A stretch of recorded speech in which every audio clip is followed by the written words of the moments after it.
PlayStation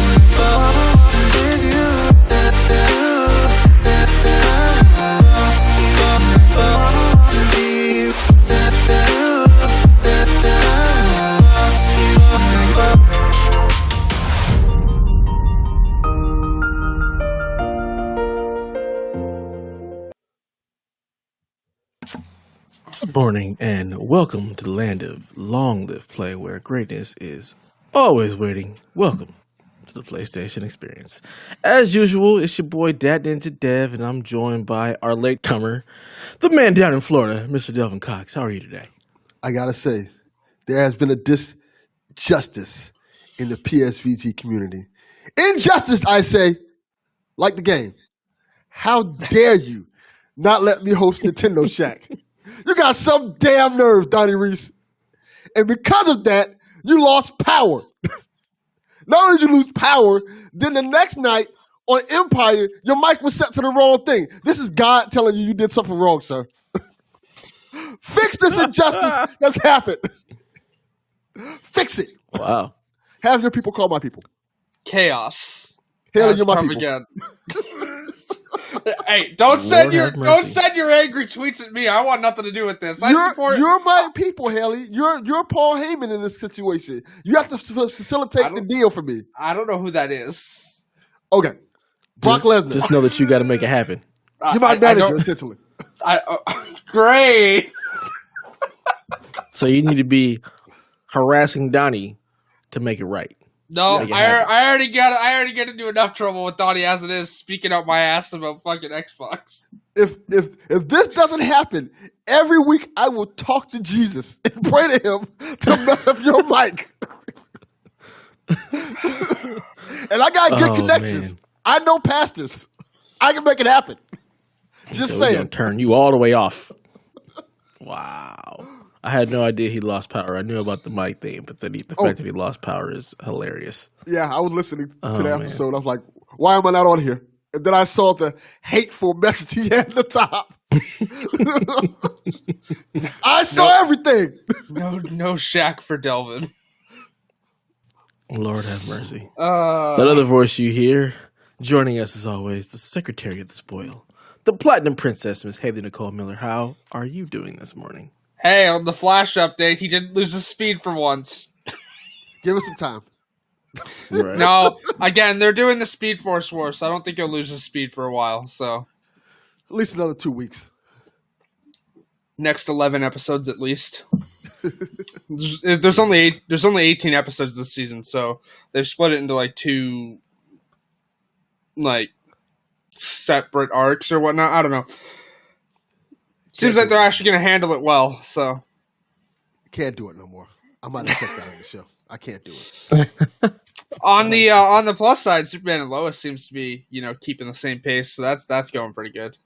I'll watch that, but I can't do it no more. Too many good superhero shows in particular to watch. To waste time with that, to be honest.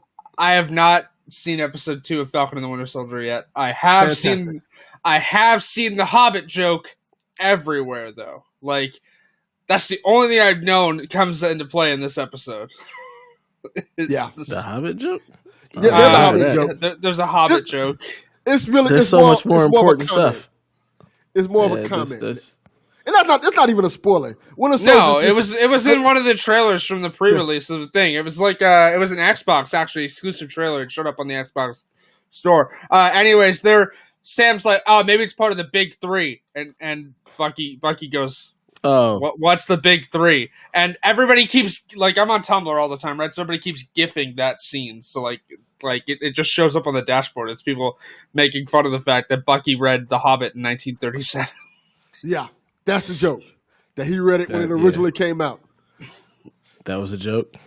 That was just regular conversation to me. I didn't even. It's a joke to longtime Marvel fans. That's why, because Bucky's a big nerd. Yeah, he's known as a.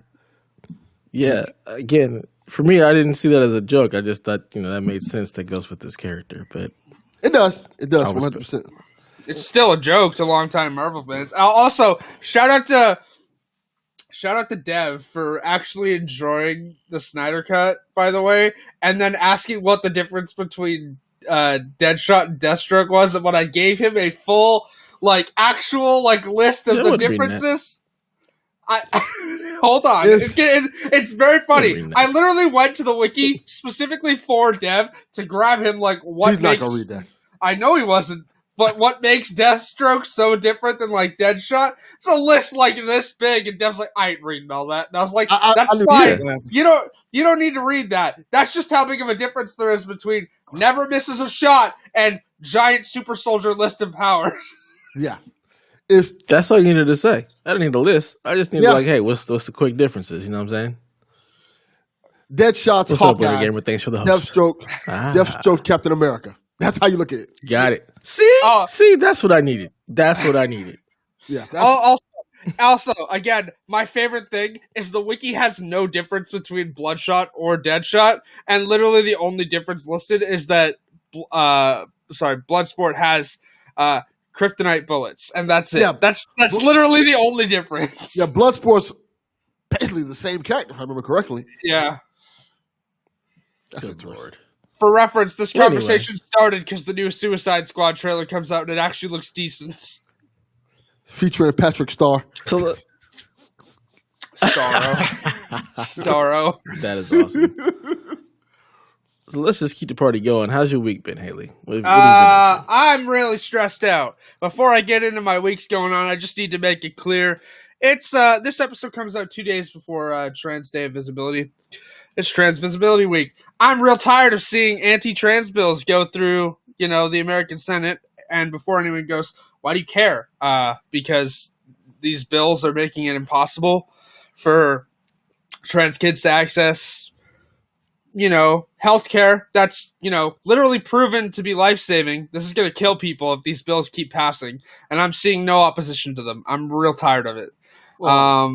Well, I would expect you to care. You're a trans person, so why wouldn't you not care about your people?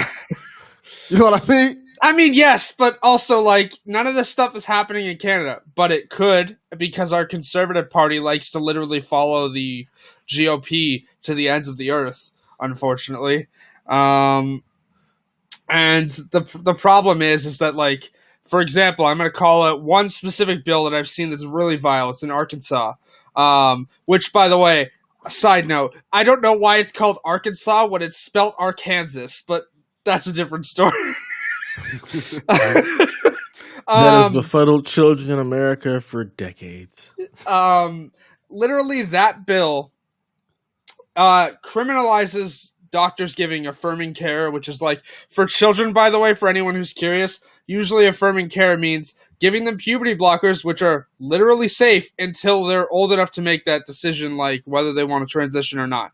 Because if they're not actually trans, but they're having those feelings, and you block puberty, nothing bad happens. They just had the time to work those feelings out for themselves. That's usually what it is for trans kids.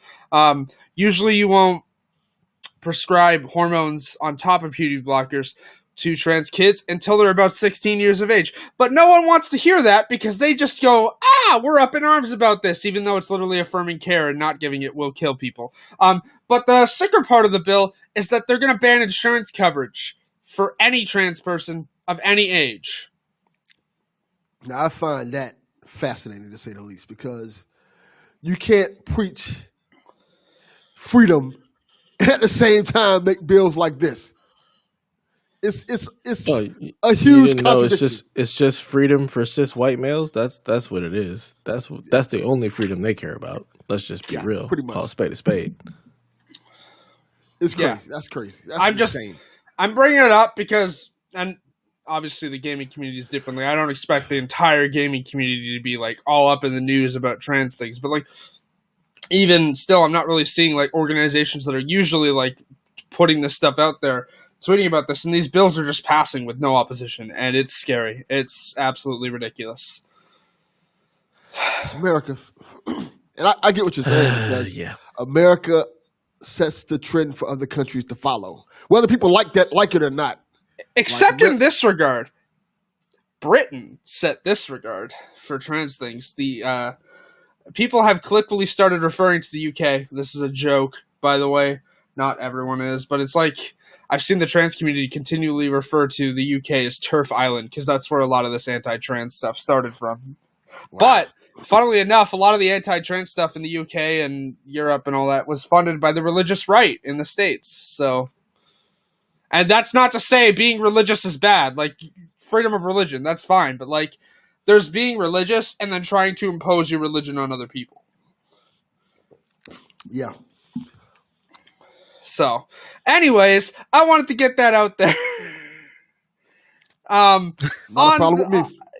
On the topic of all good. How my week is out there.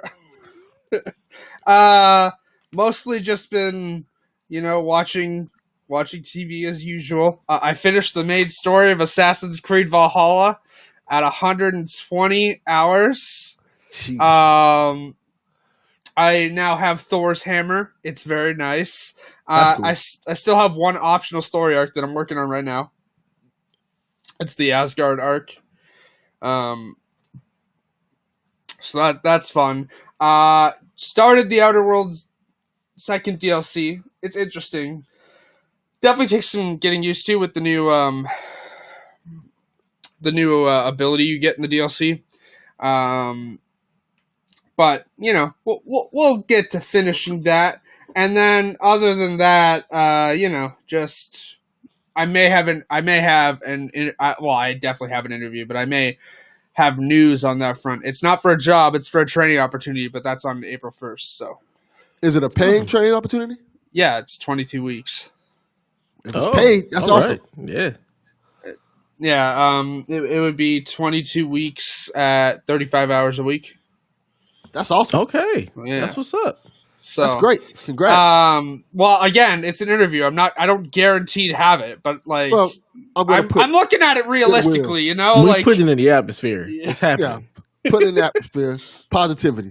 Yeah. Like, I want to get it, like, because as people know, I've really only worked retail, so like, this is like construction training, so like something new, I guess. So be cool. I told my mom, and she's like, "You're gonna bulk up." I'm like, "Yeah, I doubt it." I mean, I lifted a lot of stuff at Walmart, and I'm still not bulked up. Yeah. Well, praying that goes, good, and that you get that, and just put it out there. It's yours. Just gotta claim it. Yeah. Awesome. What about you, Delvin? What you been up to? Well, I'm not going to step on anything Haley just talked about. So I'll just say this. I'll just say two quick things. I played the Avengers PS5 update. Hold on a second there. Not going to step on anything. That's what this podcast is. But also, like, we definitely want to hear how your week went. It doesn't matter. Yeah. Like, I put it out there, the rant, because, like, I'm tired of it. But that doesn't mean don't tell us how your week went. No, my week is fine. Like I said, I think what you said is important. I don't have nothing else to talk about that's going to top that at all. So I will talk about video games and stuff that I got to play. I got to play the Avengers update, the PS5 update. Mm-hmm. Mm-hmm. On the TV, I got it. Looks amazing. It looks great. I'm still mad. I'm still mad. You bought a CX and you didn't even know. Nah, didn't need to know. Not surprised in the least. I will say this. I have it on quality mode, and it feels a little jerky. Well, yeah, you want to put it on performance mode. That's what I think I'm gonna end up having to play it as. It feels more jerky than it did on PS4 version. It runs a little bit more jerky. So I'm like, do you want to know why? Because wasn't there actually, sorry, this is a question because I'm not entirely sure, but Dev would probably know. Wasn't there an FPS boost for the PS4 version while on Yeah, so the difference was you went down to playing at 30 frames per second, and there was an FPS boost on the PS4 version. That's why it feels not jerky. Quite, a locked 30 frames per second. It can fluctuate, so that's why you get a little bit of the jerkiness. Yeah, it could also be because you don't have your TV on game mode or anything like that, or any of the low latency stuff. So it could also affect it in that way as well. This is Delvin. He's not going to know what any of that I'm means. imagining you didn't go into any of the settings. I will say this. When I play on the Xbox, it does it for me. You go into the thing that's because the Xbox supports VRR, so it's going to automatically clean up all that stuff with that TV. Yeah, and it tells me, hey, stupid, do this. That's what I need the PlayStation to do. Hey, stupid, this is what you do to get it better. Or you could literally ask, you could go to rtings.com and it will have the settings you should put your TV at. Too much work. I will literally give you the link. It's not too much work. That doesn't mean he has to click on it. You have the TV on the best TV on the market. You better have the correct settings for this TV. Jesus. Too difficult. Oh my god. He's like, power on, let's go. We're not doing anything else here. We're just gonna go. Definitely. And I still like Avengers. I gotta finish the game so I can play the DLC, which is annoying, but I do what I gotta do. Wait, you haven't beat Avengers? I beat it, but remember I said I lost all my save data. Oh, I had to start it back over. I wouldn't have gone through all that again just to play the Kate Bishop and Hawkeye stuff. Yeah, I gotta play. Would have. Yeah, because I want to play the story enough to go through it again. I want to play the Black Panther stuff when it comes in, so I want to be ready for that too. So, want to just go right on through this stuff. And the story's not that long. As people can imagine, I have uninstalled Avengers off my PS5, and I think I'm just done with it. So, no, I love it still. I like it a lot. I'm having a blast with it. I know people have his problems with it, and it's rightfully so. But I still love it a lot. But on the funny side of things, I said, let me try Cyberpunk again because I have it on Xbox. Oh, great. And one of the problems I had with it on Xbox was I couldn't see shit. Like, it was so dark. I couldn't see nothing. Like, nothing at all while I was playing it. So, I booted it up, and on this TV, it looks perfect. Absolutely perfect. So, I started playing it, then I realized I'm at the end of the game.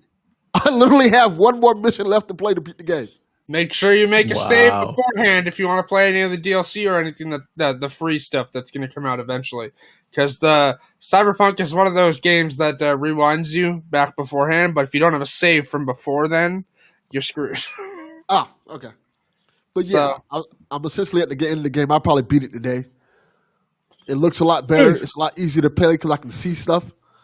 Like the streets, the dark alleys don't look like pits of despair.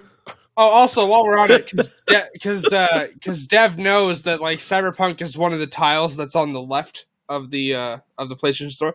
I found out how to fix that. Oh, that's great. Oh, pray tell. Fantastic. So for anyone who's having this issue, and I posted screenshots of it on Twitter before, but the squares that show the games you've uninstalled, if you hit download on them again so they start downloading and then quickly delete them, they disappear.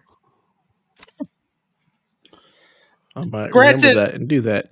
Granted, I would still like Sony to actually fix the problem so it doesn't happen in the first place, but at least we have a fix for it while it's an issue. Yeah, that's good, cool. Good point. That's cool. Great info. Also, we're going to start talking about Dev, but nice sweater, Dev. Where did you get that from? Oh, this little thing here? Yeah, so we have a merch store now, like I said last week. And I decided to go ahead and get me a PSXP hoodie. This design is actually from BMOX. He redesigned our logo. And I really like this. It's nice and comfy. The store is through Streamlabs. I'll post a link in the Discord. I know we have one in our private chat, but I don't think we posted one to the public chat if anybody wants to get one. We are selling these at cost. So we're not upcharging or anything for them. And we have them for every single show. So if you just want to represent your favorite show, or just get some cool, comfy, XP swag, we got it. We got it for every show. So whether you want a strong style T-shirt or a Nintendo Shaq hoodie, we have them for everything. We have them in multiple colors. I just happen to pick the gray one, but I think there's also burgundy, navy blue, black. I think there's one more color for these, but I got this one for XP, and I also have a navy blue Game Tech hoodie. Y'all know your boy loves a hoodie, so That looks really nice. The gray looks really nice with the logo. I like it. Yeah. I'm enjoying it. It's very comfortable. Very comfortable. Lightweight, nice and soft. It's great. I have one coming in for strong style. I don't remember which one I got. It might be a shirt or it might be a sweat. I forget. I just ordered it. Jesus. Sometimes you just gotta order things, So yeah, my week. It's been interesting. Yesterday was my mom's birthday, so it's my first birthday with her having passed. So it has been just kind of a weird week.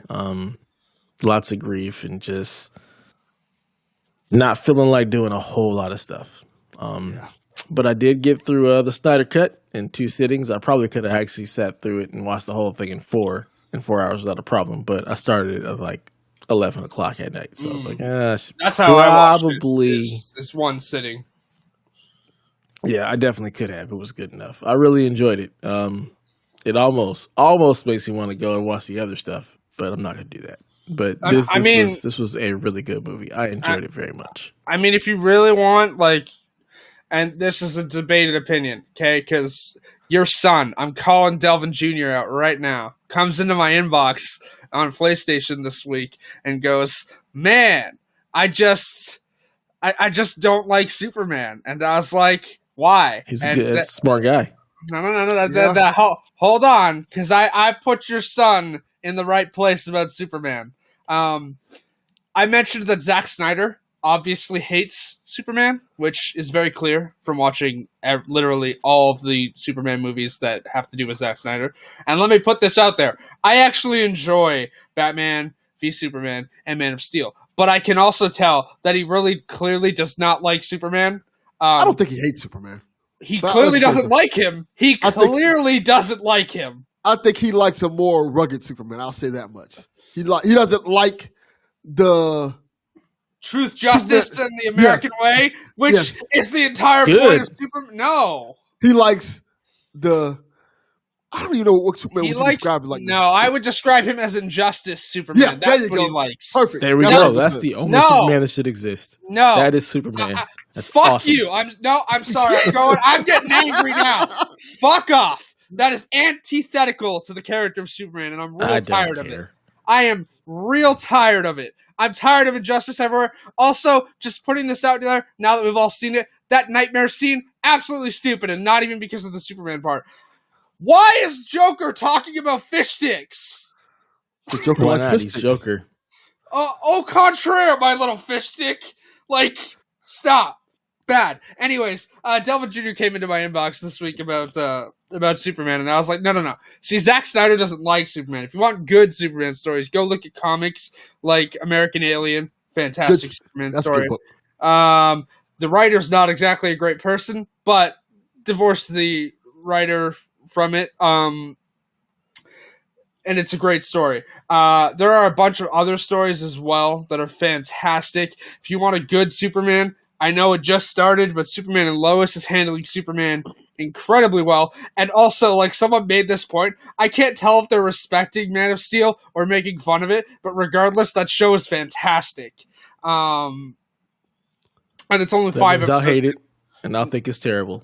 No, I promise you won't. You might actually enjoy it. If it's goody two-shoes Superman, he can kick rocks. I hate that. I don't know. It's literally not. Superman. That's the only Superman I want. When he got there and he was evil with the red eyes because Lois died, I was like, yes, that is a Superman I want to see. No, I absolutely will say this.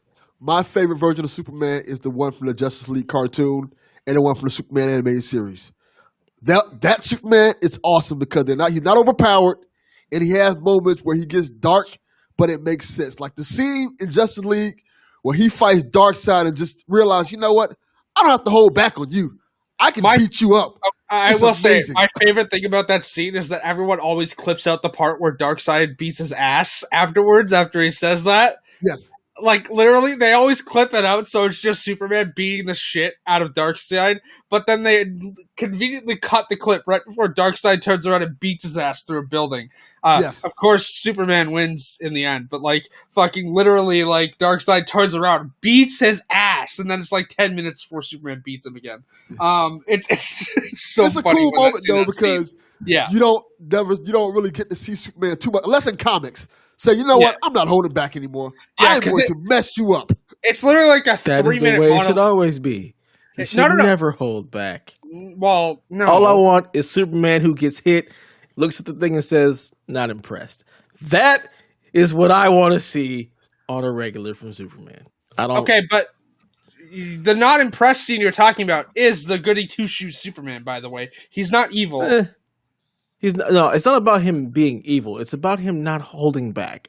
Okay, Superman but should if take he's no fighting shits from regular- anybody. All right. He's fighting regular people. You don't want him to crush them into dust. Yes, I do. No, you don't. That's the whole problem. That's why No. we should. Arkham Asylum shouldn't exist. Kill all them fools. They just keep breaking out. That is a good point in Bad terms guys of how, deserve to die. how Batman and Superman are completely enablers. They are 100%. Absolutely. If you kill This is- Joker, 90% of your problems are solved. Like, No. Kill Lex Luthor. Problem solved. You know? if you make an It's example easy. out of one of them, all it takes to make an example out of one of them, they'll be like, you know what? Maybe we should relax. These are comic books. That's not exactly how things would happen, and you know it, Delvin. Yeah, I'm that's- not. that's true. I'm not looking at Dev They because could. Dev don't care. No, it's absolutely not. could. You, They could. You could write Yeah. that story. I'm just saying, it's up. You can do whatever you want. It's a comic book. That's just it. Stop Anyways. enabling these criminals to get out and wreak more havoc. Just kill them. Like Joker breaks out of Arkham every week. Y'all think that they would get some Every better week. security or something like, hey, Lex Luthor got out of Arkham too. Like, what's the point? Or why does Arkham even exist? How is it still running? It makes no sense. also, think about this. Does this world not have the death chair, electric chair, anything like that, death penalty? The I Joker mean- should have Yeah, been no, electrocuted. I mean, we should not have the death penalty in general, and I'm, that should not be a The thing. death penalty should be Batman kills Joker so that he can go into Arkham Asylum to solve all his problems. All right, it's that simple. No. It's that simple. If you murder hundreds of people, maybe thousands in the Joker's case, yeah, death penalty should be on the table. No, I'm we just should. saying. That death penalty. It was on the shouldn't table for all exist. those people he killed. Yeah. You take And the I'm law not in a your death own penalty hands and start person. murdering fools. Man, y'all take all the fun Say. out of comic books. Just No, we're trying to put the fun in there. That's the problem. no. Anyways, Lock him up. Let's rehabilitate him. Let him turn Harleen Quinzel into Harley Quinn. Just I mean, that Awful. had nothing. That had Awful. nothing to do with the Joker. That had everything If to he do with was Harley went dead, insane. if he was dead instead of in Wouldn't Arkham, it wouldn't have happened. That's literally not how Harley Quinn was born. People. Red Hood, Ah. Red Hood's It's right. just a storyline, is what I'm saying. I'm We can Team Red Hood easily on this. just Red Hood, Ah. blow his brains out. Red Hood all day, Be, all day be long, done with it. all day long. All right, Dev. How was the rest of your week before we go into a 40-minute long rant of me beating both your asses on this topic? Jesus, You, so you, violent. you're not beating anybody's asses. That's just it. Also, Just how 'cause you gonna don't do want that 'em to die? via internet? I know, right? Very easily. Very easily. So you think. Anyways, the rest of my week, I watched, let's see, Winter Soldier, episode 2, really good. I appreciate what they did with that episode. I really enjoyed it. Really looking forward to more. Doesn't feel like it's too short, which is also nice. I still hate having to wait another week because I love it. I'm just not used to that. I'm I not used love to that that. they're also they're referencing the comics often, and this series in particular about Falcon getting the shield. I love it. Yeah. Great. I'm ready to see this U.S. agent dude get his block knocked off. Like, let's get rid of him. I don't like him already. He's a jerk. He's a prick. Get out of here. Good. That's the opinion you should have because that's that's comic books for you. Yeah. Yeah. Yeah. And then I watched a lot of the Lower Decks, which is a Star Trek show. I really enjoy that little animated series. It's hilarious. watch that. I basically stayed in bed most of yesterday and watched like 4 or 5 episodes. It's That's not for kids, Had me right? rolling. no, it's definitely not not for for kids. kids. It's like rated R.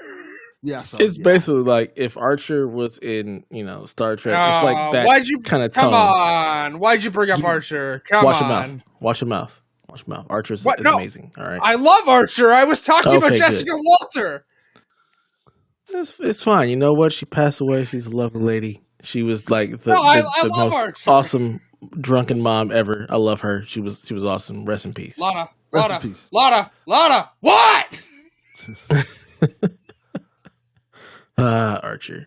And then I played a little game called Tony Hawk's Pro Skater. My game share partner bought that, so I was like, "Oh, I'm gonna go ahead and download this," and it really gave me a nice little bit of nostalgia that I needed. Took me back. I was vibing to the music, created my little character, did some ollies, that good stuff. So that was fun. Just a little nostalgia kicked in. I actually played that. Yeah, of course. I wasn't gonna play no PS4 version. What is this? What do I look like? Does it look better? Actually, Wow, I should have mentioned that. I did play the PS5 version of that as well, and again, it was very nice to see 27 trophies pop instantly. So I don't know what the PS4 version looked like, but I'm imagining it didn't look this good. But I was very surprised that there's a 1080p 120 mode because I was for some reason because my PlayStation is set for performance mode. It put it in the performance mode when I started it up, and it kept my monitor kept saying out of range. I'm like, I can do 4K 60. Why is it giving me this out of range? So I went to the information and saw that it was actually running at 1080 120. I was like, oh, well then what's the quality mode? And it's 4K 60. I was like, well hell, let's do that. So yeah, it looks and plays really really nice. Just a nice little nostalgia kick. So I definitely enjoyed that. And then I also played a little bit of Avengers. I really need them to clean up the mission structure. I really hate going to the stupid war table to do things and then having to scroll all the way across the world to wherever the mission. I hate that. And I'm tired of fighting robots. Especially if you're in the same area. If you're working in the same area, why not just like, hey, you can go do this mission here while you're here? Yeah. It's also on the I hate fighting robots. I think you need to like let that go because it seems like robots are all anybody's going to be fighting in that game. It's irritating. The areas are like so big and you're going back to the same areas over. It's just it's not like the world looks like amazing. Like they haven't created this like fun world, this fun sandbox to play in. Like the world is pretty empty. Yeah, it's super basic, and then it's just the same bland ass robots all the time. So the combat, I enjoy playing as Kate, but I'm just kind of like, man, this is kind of dragging. So we'll see if I finish it. To be perfectly honest, character models look good. I will say that they look all right. But it plays a hell of a lot better. That's for sure.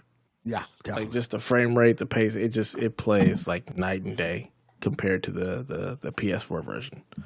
But yeah, that's been pretty much all I've been doing this week. Did anybody here watch the first 3 episodes of Invincible? Not yet. I'm gonna watch it. I don't even know what that is. You might like that, Dev. You might like it. It's Steven Yeun, J.K. Simmons, Lauren Cohen, a bunch of like The Walking Dead alum, and other actors as well. Don't care about who the actors are. It's animated. It is. Yes, it is animated. Tell me why. Tell me why I should like it. I don't care about the actors. That doesn't because it's dark and gritty superheroes, and it's literally essentially like the Superman you want without being Superman. That's what I'm gonna say. Superman that you want. Essentially, murder some folks. It's made by Robert Kirkman as well. Yeah, Greg Miller has talked about this series for years, and it's an Amazon Prime show now. So, first 3 episodes came out on Friday. I haven't watched it yet, but I plan to because Steven Yeun and Lauren Cohen. So, we shall see. All right. Well, we got a lot of questions, so let's just jump right into those. First question comes from Bland Explosion. He wants to know, with the PSP, PS3, and PS Vita stores rumored to be shutting down. What is your stance on piracy? Do you think it's okay to play games via emulation if you cannot directly purchase the game digitally or physically? Yes. I mean, if you can find a way to get it digitally, I've not seen PS3 emulation work very well. I'm sure there's actual emulators that work all right, but most of the ones I've seen, they seem to run into a lot of issues. If you can't buy it, then yeah, that's fine. Also, I don't really care if you pirate the game in the first place. Like, they're PS3 games. Okay, I don't care. My thing is we still don't know that this is actually a thing. We've had no comment from Sony. I'm not exactly a fan of Colin, but it was posted in the Discord that he's a Vita developer, and they've heard nothing on that end as well. So, like, I don't know. We've got no actual concrete news on this. Everyone's just jumping to the conclusion. Yep. That's why you said rumored, and it's really more about the piracy. Like, what do you think about I that? mean, I don't know. I don't care. If you're going to pirate a game, you're going to pirate a game. Who cares? Yeah, I'm totally okay with it. I've been pirating games since the main emulators way back in like '99, so I don't care. No one's stopping you. I'm fine with it as long as it's not something current. I rather people like if it's like a PS5 game, that's different. But yeah. Okay, actually, for real talk, if you've managed to figure out how to pirate PS5 games, you kind of deserve them because I'm not entirely sure how you could do that. So. Yeah, I think it's kind of a way. Yeah, it's kind of shitty to pirate something that's current. Yes, but my point being is, like, I have no idea how they're going to figure that out. Like, yeah, I'm just saying in general. I don't know if they're going to figure that out. But if it's something that's old that you literally cannot buy anymore, why would they really care about you doing that? Like, oh, it's our IP. But if I'm just doing it to play games that you don't sell me. You ask why would they care, but Nintendo seems to have an answer for you. I'm well aware of that, but it feels like it's more about if you're pirating it and selling it and making a profit. That's when I have a problem with it. But if you're pirating it just to be able to play the game, who cares? Yeah. I don't care. Right. Nintendo does, but Nintendo can fuck off with that sentiment. So, yeah, Nintendo does what the hell they want. Like, literally, I've seen articles of people who emulated, like. And obviously, Super Mario 3D All-Stars is available. Actually, at the time of release of this episode, it's available for 2 more days before not available anymore. Rest in peace, Mario. All right, let's go Mario's death. Let's go. All right. But I've seen people who like emulated the older Mario games, and they got a letter in the mail from Nintendo saying cease and desist. It's like, I can't buy this game anymore. Why do you care? Like, yeah. I've had NES emulators, SNES emulators for I don't know how long. So they can kick rocks. I'm a pirate their stuff anyway. I don't care. Boy, I mean, I have pirated stuff on my SNES Mini and NES Mini. Like, I was just gonna say that. That's the reason why that thing sold so well, because you can pirate it. Yeah. It's so yeah, wild. Pirate the stuff, play the games, enjoy yourself, have a good time. Arr, me matey. Next thing we got is from PSVG Kevin. He says, no question. I just want to shout out. My PS5 should be here tomorrow. Congratulations, welcome Kev. to the club, sir. Welcome you, buddy. Yeah. To the club. Well, welcome. Now, I don't remember. Did he get a digital or I believe it is a digital one, yeah. He said, digital. I'm not buying no. I ain't bought discs in years, so yeah, his is digital. And most of his stuff comes through, they pretty much buy everything digital for game sharing between him and Donnie. So yeah, see again. I'm very glad I have the disc-based version. Thank you again, Delvin. Oh, also, fun fact: like 2 weeks after Delvin sent this to me, the movie gets a Canadian release on Netflix. But now you'll always own it. Correct, but it's a Netflix original in Canada, so it's never going to leave the service, which is why it didn't become available for purchase here. That's kind of cool. Netflix original. For reference, this is also why I couldn't watch Stephen King's The Stand on CBS All Access earlier, because Amazon Prime bought it. Rights laws are fun. I couldn't watch Stephen King's The Stand because it's not that good. I got to like episode 4. I'm like, all right, I'm checking out of this. Catherine McNamara's in it. I'm gonna watch it. I tried. Whoopi Goldberg's in it. Like, all right, I can't do this no more. It's not that good. I've never seen it. I don't know what it is. It's essentially a post-apocalyptic. I don't care. Jesus. Exactly. Yeah. Our next question comes from SP_film views. He asks, what is one of your favorite PlayStation memories, such as a particular game with friends, a funny glitch, etc., etc.? I'd say probably one of my favorite PlayStation memory is two. One, Twisted Metal, the original Twisted Metal with the homies. That was always a fun time. And the other one is figuring out that you got to switch the controller in the Psycho Mantis fight in Metal Gear Solid 1. That was second dope. player. That was a dope moment. And I'm still waiting for that remake. Please, for the love of Shuhei, remake Metal Gear Solid. Probably the end of Infamous when you realize who Kessler is. It's one of my favorite PlayStation game moments. Oh, yeah, that's a good one. I'm not going to spoil that. I mean, anyone who's played Infamous knows what I'm talking about. But if you haven't, please don't play it. Kessler's dead, all right? Yeah. Okay, great. Wow. I have a few. I'll just name the main one. Aerith's death in Final Fantasy VII. Oh, man. That's always memorable to me. Because when being a kid playing that, spoilers for a 30-year game, by the way. like I was probably no. Everybody knows she died. That's not new. Yes, but no. It's not 30 years old anymore. It's available to play now. Don't spoil it. Well, that part ain't. Yeah, I was gonna say that's. Yeah, but yeah. I mean, yeah, okay. But that scene, I will always remember sitting there playing that, like, holy crap, this is not supposed to happen in the game. Yeah. And then, like, the whole scene where Sephiroth comes down and the music kind of stops for a second, then it gets really somber. Like, it's really good, especially for a PS1 game. Didn't expect that. I didn't either. I was like, wait, so I can use Revive like all the other times she's died, right? This is just Phoenix down. We're good. Yeah. No, and then she's gone for good. She's like my best materia. This is nonsense.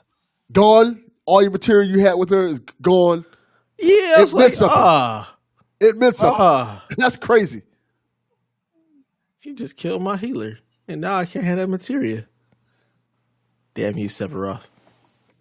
And this is why we need to kill villains. Yeah.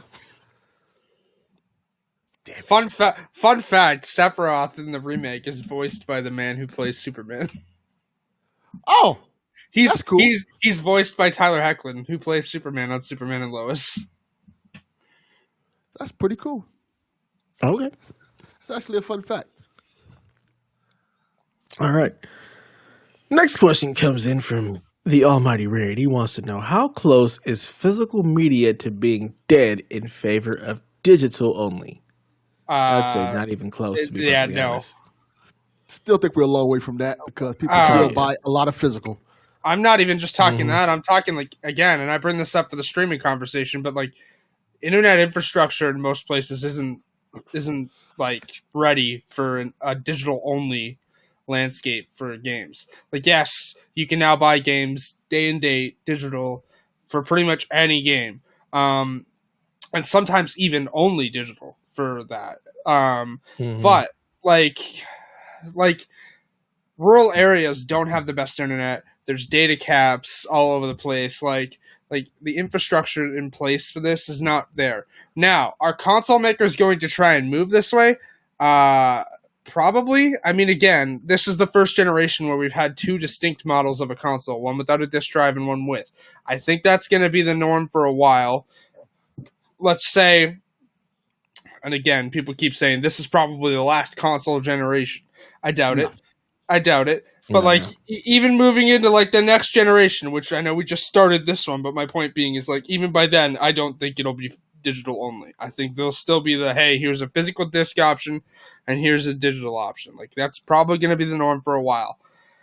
If we see actual phase out of physical options, probably about 20 years from now. Like, that's how long it would take to phase that stuff out. I I think think. it'll be sooner than 20 years, but I definitely think we're still going to have lots of physical media, especially with like the limited run stuff and how excited people are about getting that. And those are always physical. I think there's still a lot of people who just like to have that collector shelf and be able to have the games. And then like how upset people are about like the possibility of the PS3, PSP, Vita stores, like all of that going away. I think it just puts, more people onto like I want to be able to have my physical version of this. So I think it's still going to be a good while before we get rid of physical media. Just look at it like this: people still buy DVDs. Like the Mm-hmm. DVD market is still a thing. Yeah, and that's surprising because Blu-ray is the superior format. So Yeah, people still like. I can go on the Target right now and buy a bunch of DVDs if I want to buy DVDs. Yep. And that DVDs is a way old format. So if DVDs are still around and Blu-rays are still around, they're still selling a lot. I don't think physical media will go away anytime soon. I Yeah. mean, look at it. We're moving into UHD Blu-rays, and people are still buying DVDs. Yeah, Yep. Some people just don't care. They don't care about that quality. They're like, hey, it's $8, so I'm gonna buy this. yeah. It's $2.50. I'm gonna buy this. I I do that can't all tell the the time, difference by the on way. my TV. When it comes Yeah. to DVDs, if I see a DVD that's $2-3, and it's something I want to watch, I'm like, all right, I'll get it. A lot of TV shows only in DVD format, by the way. Yeah, I'm really annoyed. Orphan Black, which I wanted to watch forever, only available in, literally only available on DVD. I'm I not think buying. I have it on Blu-ray. I have a service like so for reference, in case anyone's wondering how I watch Zack Snyder's Justice League. I temporarily have Crave because they had like a deal on their subscription things, like half off for new subscribers for 3 months or whatnot. So I have an option to watch it right now digitally, but it's the TV Guide Power Hour. No, Donnie, I promise. Like we were talking about physical media. I'm just using this as an example. Like Orphan Black only available on No. like. He needs to worry about getting me on Nintendo Shack to watch some TV Power Hour. Work on that, Donnie. No, but like I have the option to watch it because obviously I had to subscribe to Crave to watch Zack Snyder's Justice League, so I can watch it digitally. But I'm just on the topic of physical media. Like a lot of TV shows, like Delvin said, only come in literally only come on DVD, and it's annoying. Like Killjoys DVD only, Orphan Black DVD only, like Teen Wolf DVD only. I mean, I own that digitally on iTunes, but like it's really. You're not increasing your chances right now. Oh man, that's fantastic. But no, like it's definitely frustrating for sure. So Yeah. And to that note, it's not going to go away anytime soon. Yeah. We're going to still be Yeah. dealing with physical media for a while. As long as they keep putting physical media drives in these systems, there will be physical media until long as we they keep have making it's a collector's editions. digital only console. Yeah. It's not physical going to go media in it. away. Yeah. So yeah, I wouldn't count on it anytime soon. I mean, PC has transitioned out, but like when you buy a PC, it don't have a disk drive, so they've managed to pretty much phase out all physical media. But consoles, people still haven't been on that. I just want to download it train. So it's like even when you think about that from like a PC standpoint, and when you want to go against the argument where like people don't have internet. Well, people still got PCs. And they're still finding ways to download stuff, so Yeah. I imagine like it's becoming less and less of an issue. It may take you 2 days to download something, but you do have the ability to do so. But with games, people really like getting that physical box and having that physical Yeah. representation of the game. So I just don't think that it's going to be phased out, anytime relatively soon. All right. Next question from the Gamers Watch crew. They ponder, which Microsoft franchise would you like to see on PlayStation? Okay, I'm not counting Bethesda as part of this because they're brand new and like most of their games up to this point, I'm well aware of they're owned now. My point being is like if I had to choose an actual like Microsoft Studios one, because all of their games previous aren't Microsoft Studios, they are going forward. But I'm not counting Bethesda. I would literally just go with Fable. Like Fable. So It Fable, depends. that's a good Can I take it and Microsoft no longer has it? If I can, then I would take whatever Donnie's favorite one is and just take that one. Fable. Fable. okay. I'm confused. Do you want to host Nintendo Shack or do you not want to? Because seems like if you want to host Nintendo Shack, not offending Donnie would probably be the best bet. Does he want to continue to face Jesus' wrath with cursing his podcast? Then he knows what he needs to do my right. God. Jesus. Just saying. Preach. By the way, preach. I would take Gears, by the way. I want Gears on PS5. I love Gears. Gears is great. Fantastic. Kate, awesome. Yes, Kate is very good. I love Kate.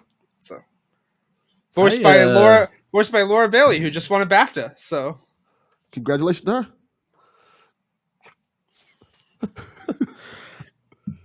I don't know if there's any particular franchise that I would actually want on Sony from Microsoft. I don't really care about Gears. I tried. Well, they own didn't Bethesda really care now, for so it. I don't. The only Bethesda games that I actually like are the Dishonored ones. I don't care about the rest of them. To be so perfectly take honest. Dishonored. Yeah, I don't consider that a Microsoft franchise at this point. It's a Bethesda franchise. So, I mean, maybe Halo. Nah, Maybe. Halo. They've been dropping the ball on Halo. Oh, you know what? Keep that one for now. Hashtag Hellblade, maybe. Hashtag beneath Shack. Yeah. Hashtag you're not worthy. Hashtag what's best for Shaq. Oh my gosh. Yeah, you know what? Xbox can keep that crap. I don't want that in the game. I can keep y'all crap on y'all systems. He said, "Never mind. I'm good." I'm good. Oh my gosh. I'm good. Keep your nonsense on your system. Oh man, that's funny. Yeah.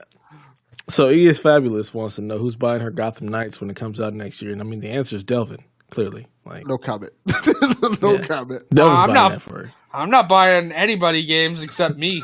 and Yeah, Erica, it's Delvin. He's buying it for you. I'm just putting it out there. When that was fair, Delvin's getting it for you. oh my gosh. I'm buying Gotham Knights for me, and that's it. So, Pastor Lucas Ham Swisher Rose, he says,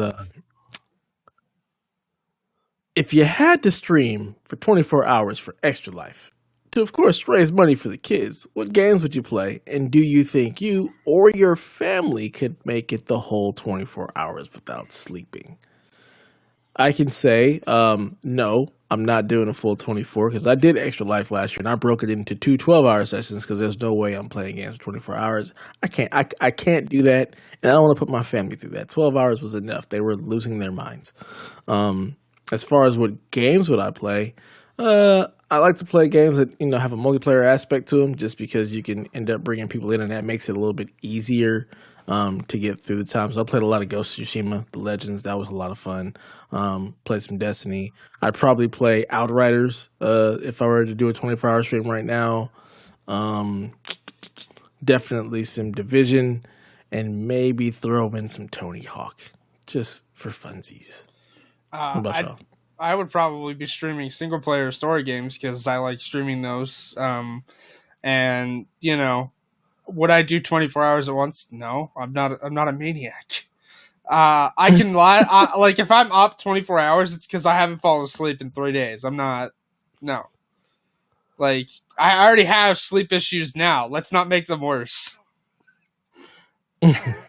I am fortunate enough to have a hyperactive son who I can easily get to stream 12 hours of gaming where he will play Fortnite for 12 hours.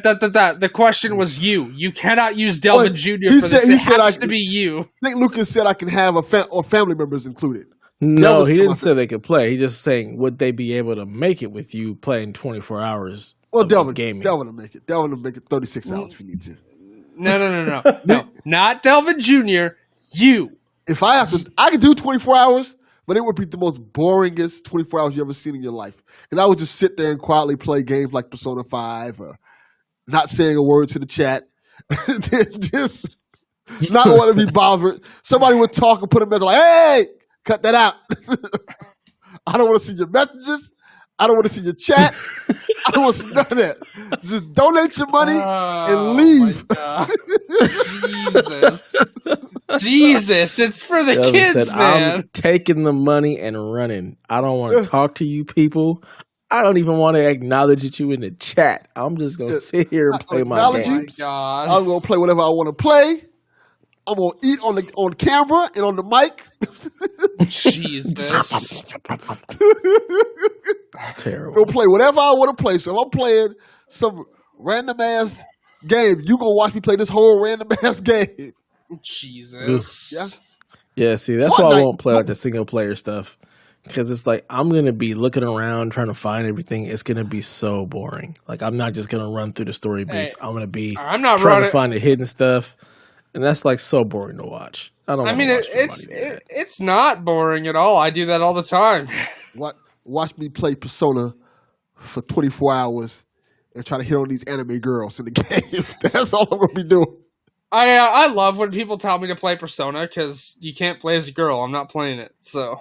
Yeah, because the main character's a guy, and they don't. I mean, yes, but also I make the same joke every time someone tells me to play Persona. I already did high school as a quote unquote boy. I'm not doing that shit again. I think I might be 3. It's Persona 3 Golden, but you can't get that anymore. So and this where I go to pirated. Arr, matey. All right. Our last question comes from Hollywood Bones. He's curious. How smart is your home? He says he has several Echo Dots that power lights, TV, sound bars, and many others. Some of them power multiple things. Like when I say, turn on the man cave. It turns on my TV, lamp, soundbar, and PlayStation 5 all at once. I have a Google Home. I have a Google Home Mini in my kitchen. The Google Home is in my bedroom. And my TV is a smart TV, and my mother's TV is a smart TV. When I turn the PlayStation 5 on, it automatically turns the TV on. So that's about it. Yeah. My home is dumb AF. I don't have any of those smart things. I don't want any of those smart things. I'm not talking to anything. I'm going to press the button, and it's going to turn on. I have a Google Dot or Echo, whatever it's called. I have an Amazon, one of those things. I don't use them.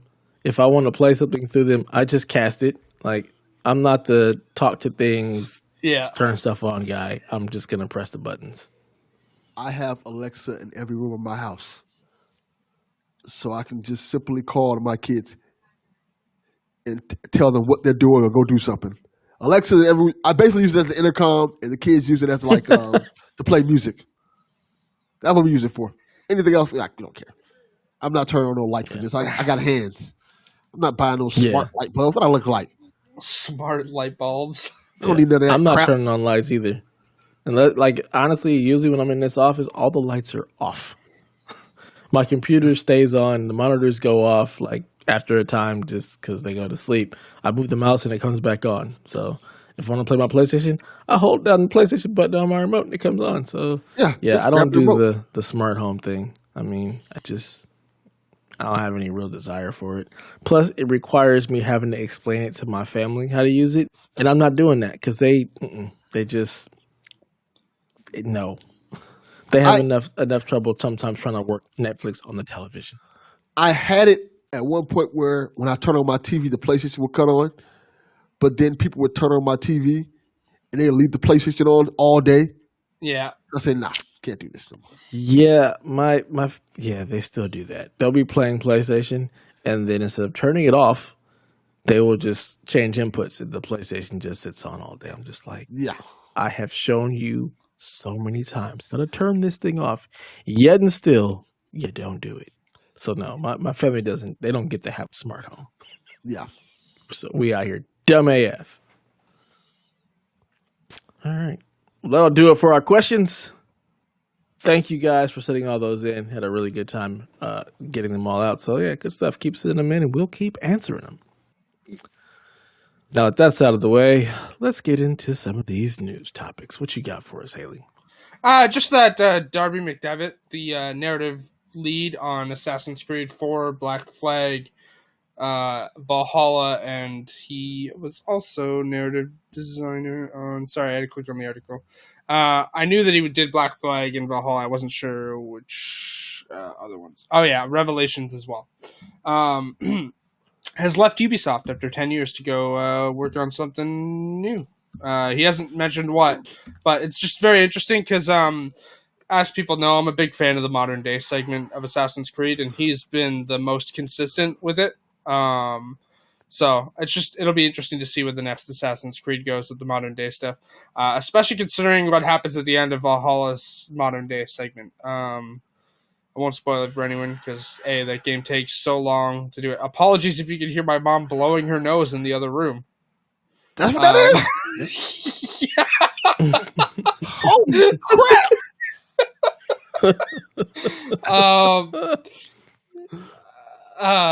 Yeah, that is definitely what that is. But yeah, it's just sorry to lose track there. I lost track. It's literally like it's gonna be interesting to see where they go. Like the ending of Valhalla, modern day stuff, is interesting to say the least. It definitely also kind of breaks the lore of the series, but sometimes you got to break the rules a little bit. So we'll see where they go with it, or whether they just shoo it off to the comics like they did with Juno. I want Assassin's Creed Africa. I mean, that's like the simulation stuff, though, like the anime stuff. I'm talking like the modern day, like outside the anime stuff. I want Assassin's Creed Africa, modern day Africa, back in the day Africa. Bam. Oh my god. Africa. Okay, cool. I think that'd be dope. I don't have an issue with wherever they go next. Like I love Assassin's Creed. I'll play it regardless. My big concern though is, and spoilers for Assassin's Creed 3, by the way, and the modern day stuff of Black Flag. So for anyone who's unfamiliar, at the ending of Assassin's Creed 3, Desmond sacrifices his life to save the world. They touch on this in Assassin's Creed 4. And then after that, like, a whole thing happens there. Juno essentially tries to take control of someone, and then it's just shoot off to the comics like nothing happened. Like, Juno's storyline is just wrapped up in the comics. That's it. You don't hear her in the games anymore. You don't see her. Just storyline wrapped up in the comics. Like, that was frustrating as hell. So I'm really hoping they don't just shoo the interesting turn they've just made for modern day stuff into the comics and leave the games hanging, because so. I didn't even know there were comics. Yeah, they are. There are several series, if I'm correct. Yeah. Yep. Yeah, as soon as 3 ended, I didn't like Black Flag, and I pretty much wrote off Assassin's Creed after that. You might be the only person I know who said they didn't like Black Flag. That's the one people love.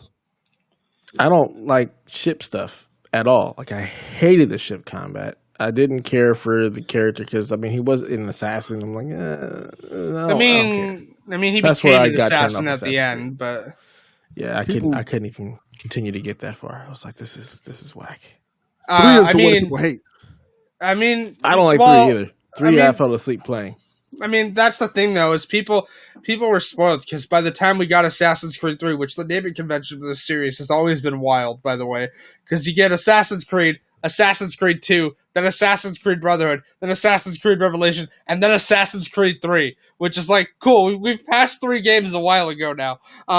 But people were spoiled with Ezio at that point. Like, by the time we got to playing as Connor, which, by the way, that was a dumb choice to make you play as Haytham for, like, 3 chapters, and then you're Connor for the rest of it. But my point being there is that by the time you got to playing as Connor, you're like, well, he's so whiny. I'm like, have you played Assassin's Creed 2? Because Ezio's whiny throughout all of it. But then people got used to Ezio because he was less whiny as Brotherhood and Revelations went on. But then you only have like 6 chapters of playing with Connor, and people say, well, he's too whiny. I'm like, he's a Native American man who just lost his home, and like, there's a war going on, tearing up his land. Like, most protagonists are whiny, by the way. Yeah. I didn't think he was that bad at all. The game just was boring. Yeah. I like that they introduced tree climbing, and then immediately after that, you weren't able to climb trees again until like Syndicate. Yeah, that's kind of weird.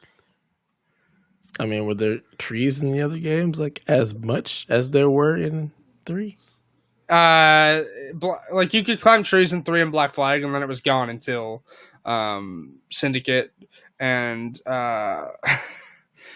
before that, yes. What game was between Syndicate? It was the France game, right? Yeah, Unity.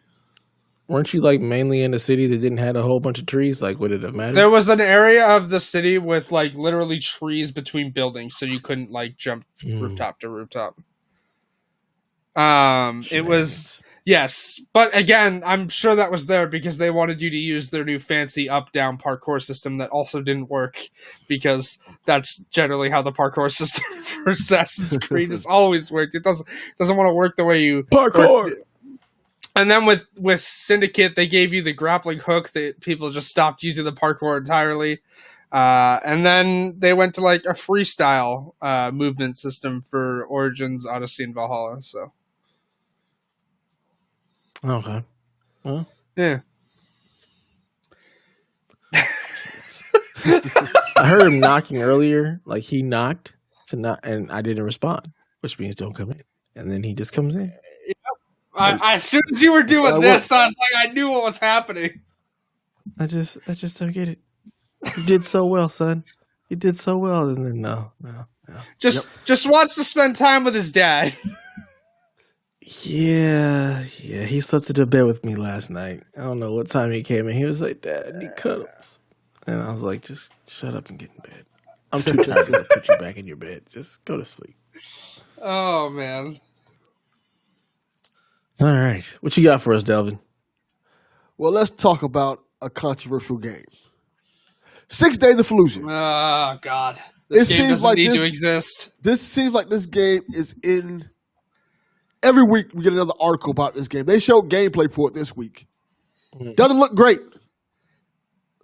but I wanted to get both of your thoughts on the game. And you could have just looked at the Discord earlier this week and watched me shit all over it. Well, I want to get more into the fact of, do you think these games, not necessarily this game in particular, are needed in terms of like making games based off of real world events and trying to tell an accurate story or accurate portrayal, quote unquote, of what happened? You know, Battlefields have done it for a long time. Call of Duty used to do it. So do you think games like 6 Days of Falluja are not necessary because it's so close to the real events, or should we not be so hard on this game because of that? This game doesn't need to exist. That's it. That's all I have to say about it. 100% disagree. If it shouldn't exist, then neither should half of our media that we consume. Documentaries shouldn't exist. Books shouldn't exist. Anything detailing anything in real life that happened shouldn't exist. It's just a method of telling a story. And the thing is, you have the option to not consume it. Just because you don't like something or don't like the content of something doesn't mean that it shouldn't exist. If they have a story to tell and they want to tell it using this method, I don't have any problems with it. And just because it's bad or controversial doesn't mean that we should shut our eyes to it or that it shouldn't exist. Bad, terrible stuff happens every single day. This is just one way of telling the story. And I don't think there's anything wrong with that. The same way in Call of Duty games. Man, war is war is terrible. Like, the glorification of war through video games is pretty bad. So yeah. I don't have any problems with this game existing and telling the story. Like, it's totally fine. It's terrible what they did, but all war is pretty much shit. So this is just shedding a light on it. Because a lot of the best stories are based off reality.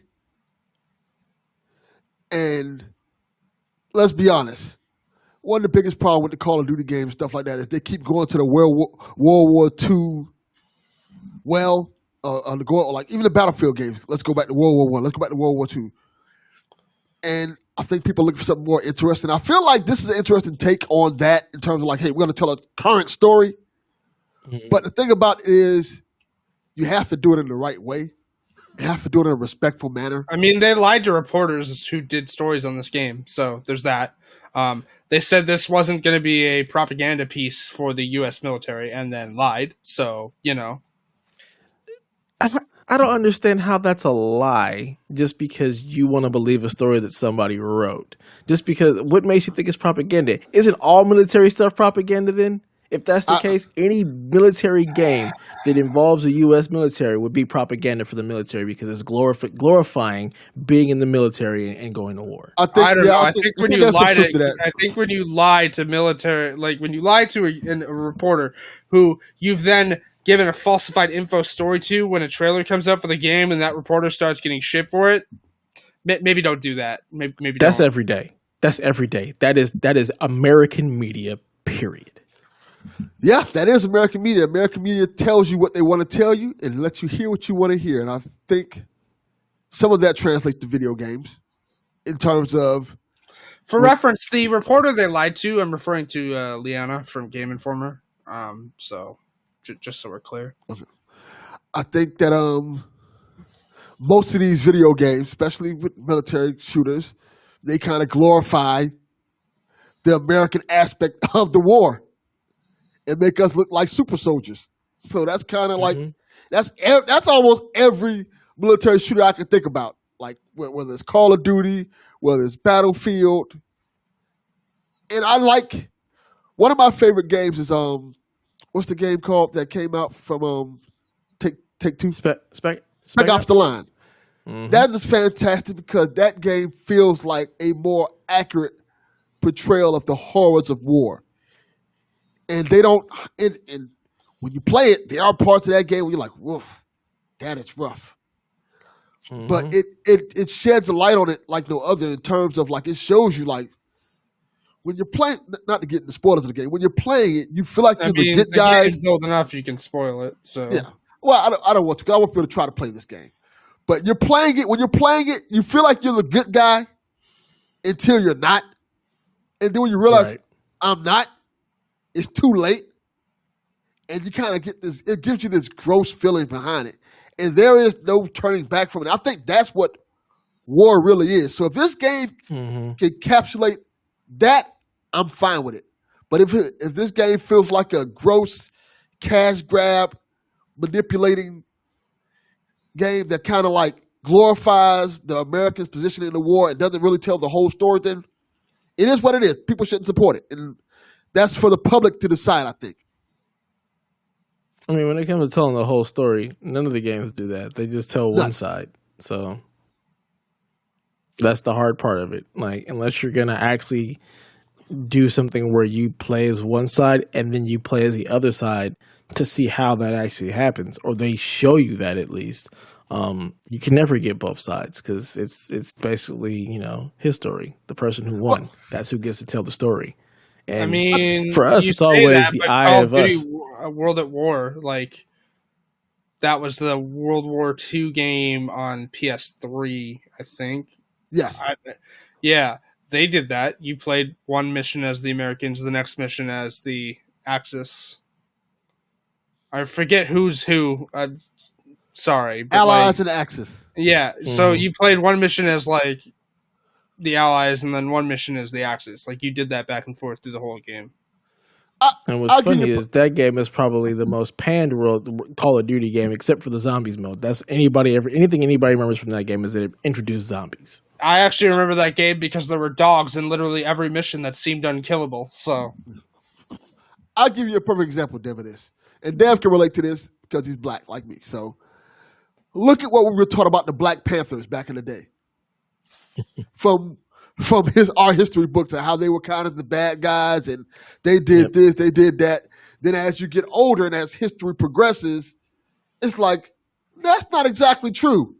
It's like, as we start getting movies and shows like Judas and the Black Messiah telling you a different side of the story, you kind of get the full picture. And I feel like our media reflects that. I learned this week that Samuel Jackson only became an actor because the FBI threatened to murder him. So, That's wild. He was an activist, and he literally, like, his mother made him get out of town because the FBI came to her door. It was like, if you don't get him out of town, he's going to be dead within a year. Yeah, and I think that the victor, like Dev said, the victors get to tell the stories.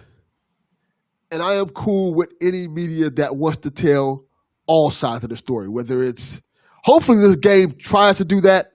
It's remains to be seen. But I like when media says, "Hey, this is what really happened.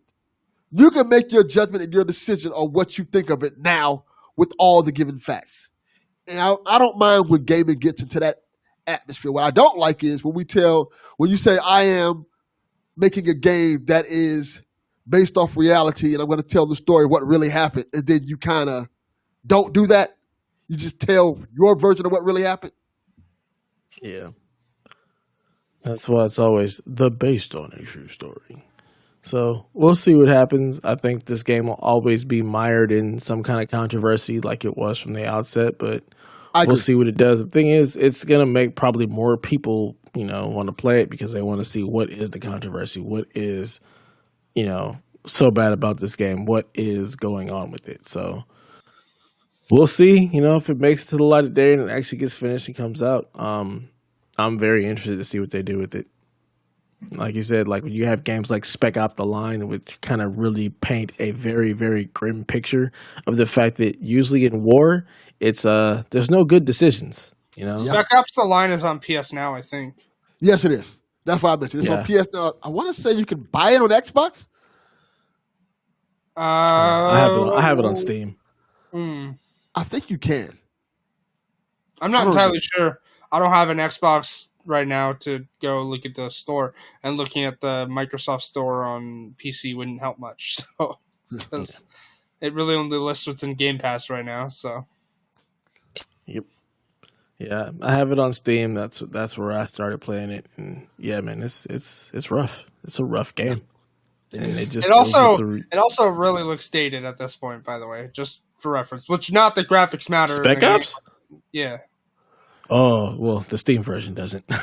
Yeah, the Steam version I've seen screenshots of it now, and it looks a little dated, but that's not necessarily a bad thing. Like, games don't need to look like top of the line if they're from 2000. I think that game came out in 2011, right? Something like that, I have no idea. 2010, 2011. That sounds about right. I'll Google it right now, the Google trick. Fantastic game. Yeah, sorry. Spec Ops: The Line. June 2012. Oh, okay. June 26, 2012. Yeah. If you have a chance, play that game. The game needs a remaster. I doubt it. Isn't Jaeger dead? Oh. Yeah, I don't play it on Steam. Hey, no, Jaeger. Jaeger's working on Dead Island 2 right now. Still? Yeah. For 37 years. They've been working on that for 37 years, it feels like. Yeah. And also, that one's as bad funny. as Dying Light 2. It's very funny because actually, it's worse than Dying Light 2 because they kept pushing the release date back, and they keep saying, like, each year that it just doesn't come. But it's also funny because Jaeger Interactive was tagged under the Dying Light 2 update video, and they're like, we're still working on it! They are lying. That game's in development hell. Dead Island 2 is in development hell. They are lying. They are not working on anything right now. they are in there playing dominoes. For reference, Dead Island 2 was supposed to release in like 2014. Yes. Mm-hmm. God, I remember that trailer. The dude running down the California, down the boulevard there, and just slowly turning. It was very funny, and then he gets hit by a van. Yeah. Yep. That game never came out. Man. Nope. So in lighter news, PlayStation is publishing a Ghost of Tsushima movie. I am so torn about this. Why? Why are they making we don't this? need it. Like, we don't. Why? We don't need a movie of this. Like, plus it's too soon. It is very soon, and I feel like the movie, like, there's so much introspective stuff that Jen goes through. There's so much inner dialogue, basically, Yeah. that you're not gonna get any of that in the movie. Like, it just feels like it's not gonna translate well at all. My issue isn't the fact that this movie's coming out. It's that, man, how does the guy developing this movie have any free time at all? He's on like 3 different movies right now. The director I figure of that's this just movie, how directors work. the director of this movie is like on 3 different projects right now. It's from the John Wick director or whatnot, but like he's not working on John Wick 4 or 5, so Wow. Nah, I just figure you. As soon as one project wraps up, you move on to the next. Yeah, no, he's working on 3 at the same time. how's that even possible? I don't know. Spoilers. I don't think those 3 projects are going to be good. They can't be. Okay. They I wouldn't go that far. I don't know. If you're working on 3 how movies at the directing same time, works. they can't be that good. Making movies take a lot of work and effort. I would think that would just be almost a Herculean task to just work on 3 movies and think all 3 are going to be at least good. Yeah, that feels like a lot. A lot. John Wick's Chad Stahelski. Okay, let me Google that right now. Yeah, I mean, let's just take all the cutscenes and turn them into an animated film and call it a day. They don't need this game. Does not need a movie. Like, the game is still fresh and new. Like, give us some time. Give us some time. We know that the movie will probably take like several years. So by the time the movie comes out, we may have a sequel to the game. Yeah, probably. Okay, I'm looking at his filmography. Right? No, that's not what I want. Director. But as much as I love Jen, I don't know if we need a movie for this. And if we're gonna do it, can we just cast the guy who actually did the acting for Jen? Like, that'd be cool. That way, I'd appreciate that if they would at least make that happen. But we all know that's typically not how Hollywood rolls, which not at all. sucks. But I can't find what he's working on currently. I know he's attached to like 3 different projects right now. So yeah. It'll be interesting to see what they do with this, how much they have to pare down the story to actually fit it into a movie. Because, yeah, there's so much going on, so many different side stories. Which ones do you include? Which ones do you not include? Do you include any of the side stuff to tie it in, to flesh out any of the other, other characters? Or is it just solely focused on Jen? Do you have Jen in the bathhouse taking a bath? Do you show his butt? These are the questions we need answered. God, I love that clip of the actor who plays Jin streaming the game. Is like, yes, as he gets naked and walks into the. You know what I'm talking about? Bathhouse. No, not the bathhouse. The hot springs. There you go. I couldn't remember the name. Yeah, are we gonna have the hot springs? Are we gonna have the fox dens? Yes. Is he going to throw something into the wind and then that takes him on his journey? Yeah, I know. It's just. Where did Donnie go? Did Donnie just leave? I haven't seen him message in chat at all. Yeah, he probably bounced. He probably left. So scared. He came in just to let Delvin know he wasn't going to host Jack. That's basically what it was.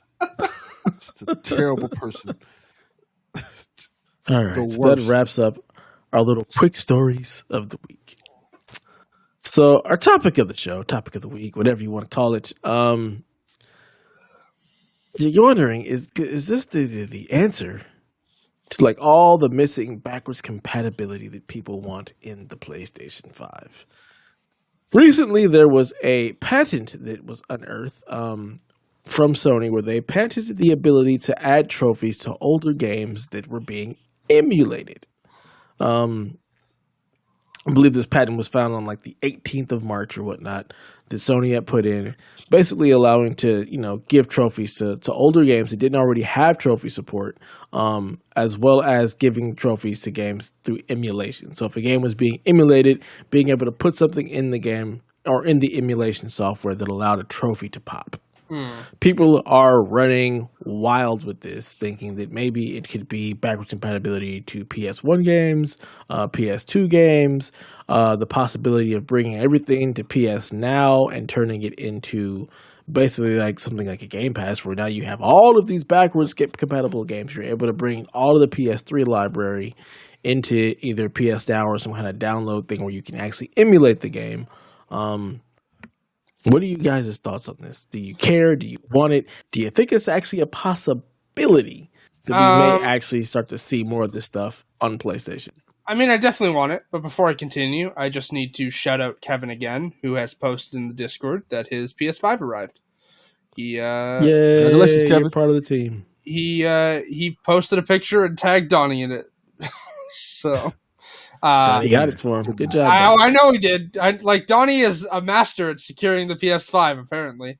I definitely want it, not just for the trophy reason though. Like, if they find a way to get all this stuff into PS Now, I think that really increases the value of the service. Again, I don't think PS Now will ever be on level with Game Pass, purely because, again, I don't ever think you're going to be able to download PS3 games to your current gen console. The way the PS3 games were developed was so out there that developers consistently ranted about how troubling it was to develop for PS3. And again, this is a Bethesda thing, but Bethesda, most of their games were developed on Xbox and then ported over because of how difficult they were. And that's how sometimes issues hey, if you touch water in the PS3 version of Skyrim at launch, your game will crash. Or how the PS3 version of Skyrim remembers every door you've opened. So that's why your save file gets larger and larger and larger. Because it literally cannot stop remembering the doors you've opened. It will have them all listed as open, so it's trying to load every area while you're doing. And once your save got to a specific size, boom, that's it. You have to start a new save because that save will just cause your game to crash incessantly. I forget what the cell. I forget what it was called. The cell processor, right? Cell processor. Mm-hmm. Yeah. That was such an issue for developers unless they were first party, and even then sometimes first party developers were having issues with it. I don't think we'll ever see proper, hey, you can download this PS3 game. The emulation thing definitely seems cool, and again, as a trophy hunter, I would love to be able to earn trophies on the Getaway Black Monday. I'm just thinking of a random PS2 game. I don't know that we'll ever actually see this because patents go through all the time and nothing comes of it. So there was a patent back in 2013 to bring trophies to PS1 and PS2 games, and that never came to fruition. So Sony patents a lot of stuff. It did. Sony patents a lot of stuff. You can earn trophies on Vice City, which is a PS2 game. You can earn trophies on San Andreas, which is a PS2 game, and GTA 3. But those are all games that were actually so few and far between. Yeah. It was definitely a weird situation. Yep, and it remains to be seen if there's something they can do. I think if you can emulate the PS3, the PS5 is more than powerful enough to actually do that, to be able to download the games and be able to play them. But then you also get into the wonderful issue of we don't have enough space for stuff. Yeah. So, I mean, I do. I have 400 gigs available on my PS5. But I just mean just in general without adding anything to the PlayStation. But I think that there is a little bit of smoke in this fire. That there's something that they've been working on, trying to figure out forever. I just don't know if they're ever going to truly bring it about. PlayStation Now needs some kind of overhaul or revamp. It could be something great. It truly could if they revamp it, fix the emulation, work with Azure to actually bring it to console to where it's streaming a little bit better. At least in a full HD resolution other than 720, because that's what most of the games playing when you're playing PS Now, which is pretty god awful. So to be able to do that, and also be able to bring PS1, PS2, bring that library, or to be able to be a way where you can put in discs that you own and then be able to play them through emulation would also be pretty awesome. But it remains to be seen if they actually are going to do this, because patents pop up all the time, and sometimes they just mean absolutely nothing. I don't Delvin, see do you why they care don't. about old games? I do. I don't see why they don't just bring at least the PS2 and PS1 games to purchase on the PS5. That seems like easy money to me. I mean, they had PS2 on PS4 as a program. They updated it like 3 times and then just stopped. Yeah, I feel like that's just. I think a large part of it is, like Jim Ryan said, like people talk about how bad they want it, but then it gets underutilized. And Sony isn't like Microsoft, where they have all of this money to be able to put into the research and development for this. It's like we have to focus on the places that are actually bringing in income. We don't have all of these different portions of our business that are bringing in cash flow that we can then allocate towards research and development to get this stuff handled. Like PlayStation or Sony, like, you got their movies, you got cameras, you kind of got TVs, and then you've got PlayStation, which brings the most money. So you don't have this constant flow like Microsoft does to be able to, put a team on, making sure this stuff works or bringing it to the masses. When you do the research, it shows that not that many people actually use it. I think that's also a big piece of the puzzle. Yeah, I think this is one of the times where I got to give PC props, where you could just, put a disc in and it just works. I think that's cool. I would like PlayStation to do that. Like, hey, put your PS1 disc in here. It just downloads to the PS5, and you're good. You can play it. But we're not at that point. The thing is, like, PC has been the same architecture since, like, Windows 95. It's all x86. Where PlayStation has been something different every iteration, except for now. PS4 and PS5 are on x86. But every previous generation has been some kind of different architecture. So consoles were just different. Like, that's why, Nintendo also, had to create Virtual Console. I'd be hard pressed to actually find a PS1 disc that's not scratched to high hell in the year 2021, because those things were just CDs. I mean, I got a bunch of mine. They're still fine. I got some pretty decent ones, especially the wrestling ones. I got some pretty decent PS1 discs. Hey, you two are a special brand that I'm not talking about. I'm talking about the general consumer, or like mom and pop shops that still have like used PS1 copies. You're not going to find brand new PS1 copies. Well, no, you would never find brand new. No, obviously not. But I know lots of places where you can get PS1 games. Yeah, there's a mom and pop shop 30 minutes away from me that sells PS1, PS2 games. Pretty cool, actually. There's a store in town called NEX, and they do it as well. But a lot of the time, they have to give you warnings, like, hey, this may not work. Like, this is how we got it. CDs also have a shelf life. They only last for so long until they start to degrade, and they're not usable. So you also run into that. I have CDs that are no longer playable just because they degraded over time. Like, they weren't used, they weren't scratched up, none of that. They have a shelf life, which brings into play like the digital media and how important that can be as far as a game preservation standpoint. So allow us to download the games. Like, I don't want to have to be able to run the disc. I want to be able to put the disc and something says, okay, he owns this. You can now download this and just emulate it and not even have to worry about the disc. So I would love to see this be a reality, but with Sony, you never know. We don't know if their stores are going away. We don't know if this patent is going to come to fruition. Like, there's just so much that's up in the air. And Sony, they keep it all close to the chest. And then when it happens, and we know. So this is another one of those things that we're going to be sitting here holding out hope for. But we won't know for probably quite some time. But it would be amazing if they busted out like, hey, PS Now, revamp, play all your PS1, PS2, and PS3 games through emulation. That would just be... That'd be cool. Again, it'd be real cool. This ties back to that conversation again. I don't trust Jim Ryan, as you colloquially referred to him. And Jim Ryan. Where he said there's news on that front when they were asked, like, how are you doing in competition to Game Pass and whatnot. There's news on that front, but not today.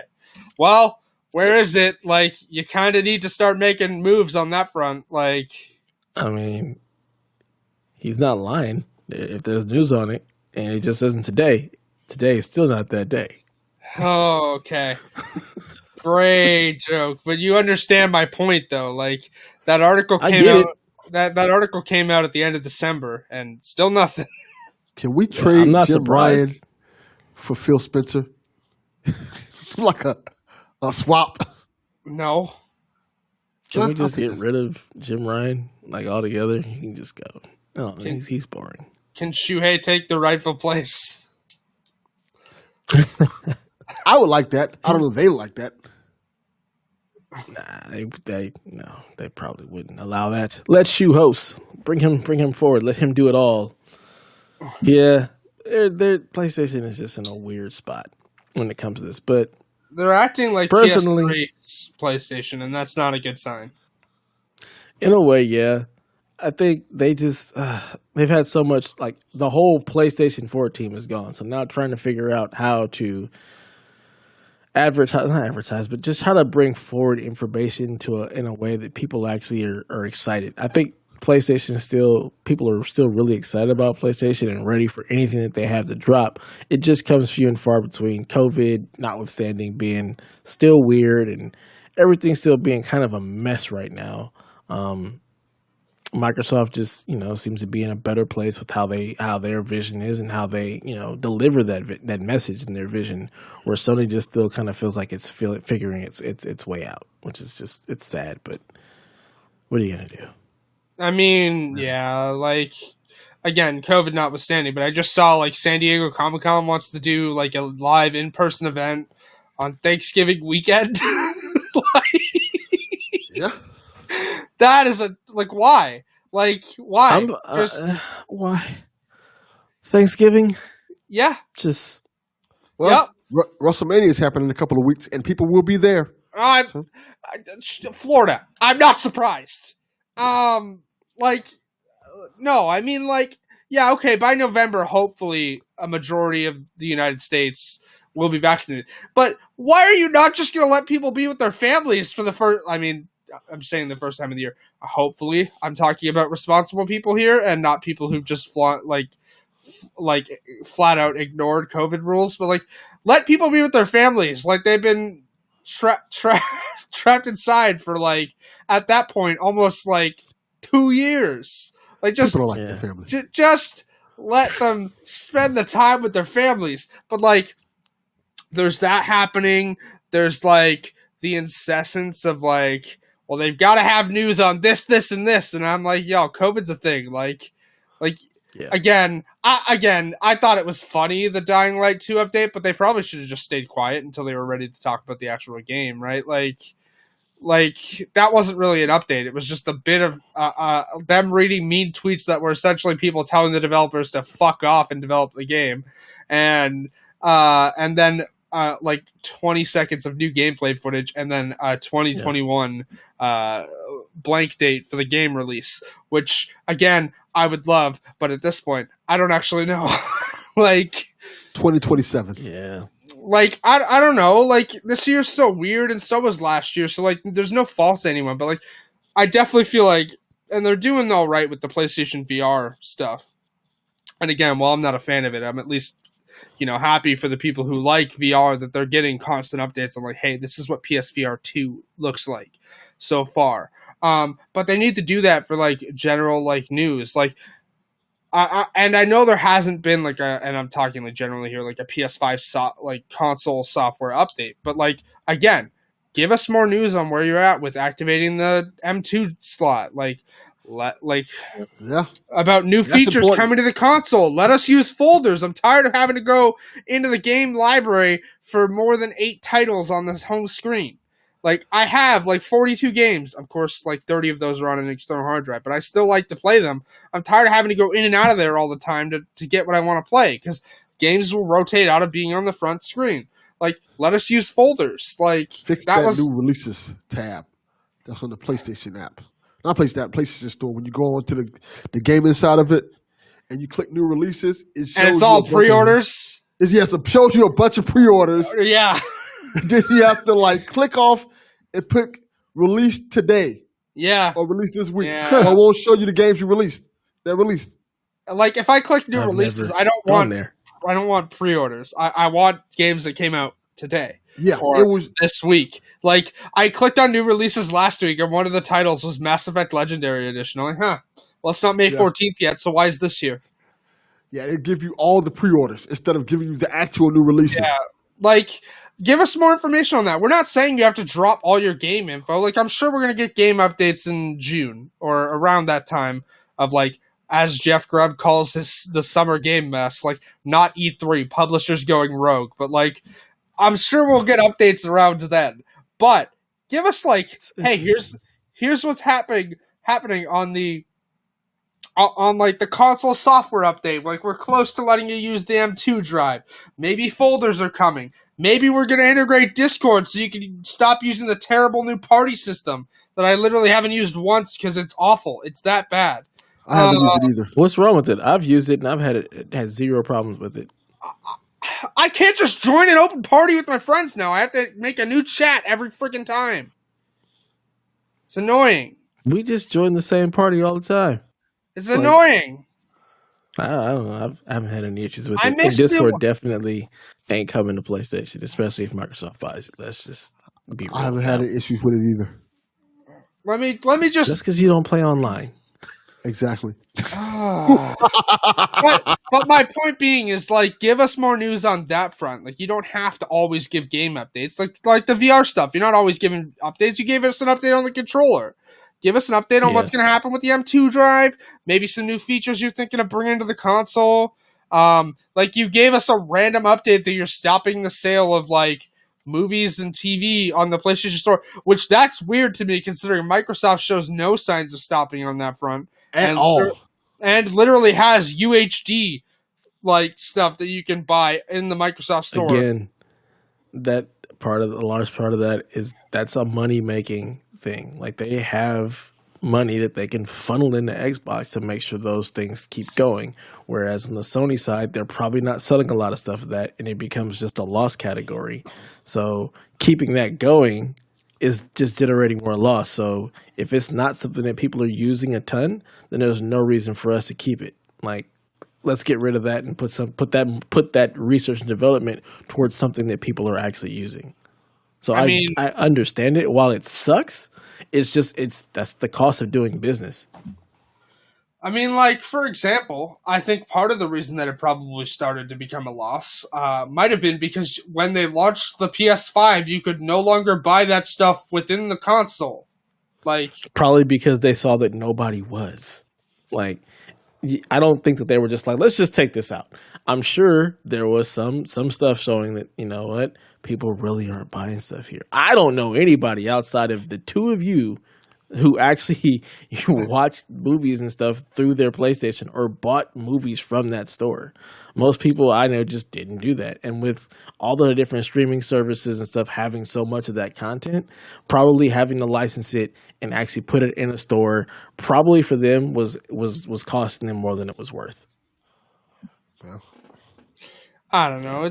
It's stupid. Like, again, COVID's weird. I really think they need to start, like, being more forthcoming. Like, again, the last we heard, maybe the M2 drive will be usable by the summer. And again, I'm not itching for space at the moment, but it's still frustrating. Like, you've been able to add more space to the Series X since launch, and here we are, and still can't do that with you. Like, you can for PS4 games, but the Xbox has the added bonus of you can even store your Series X games on an external hard drive. You can't play them off the external hard drive, but if you want to install them and have them on the external hard drive and switch it when you want, you can't even do that on the PlayStation side. And you can't add space at the moment for PS5 games. Like, it's ridiculous.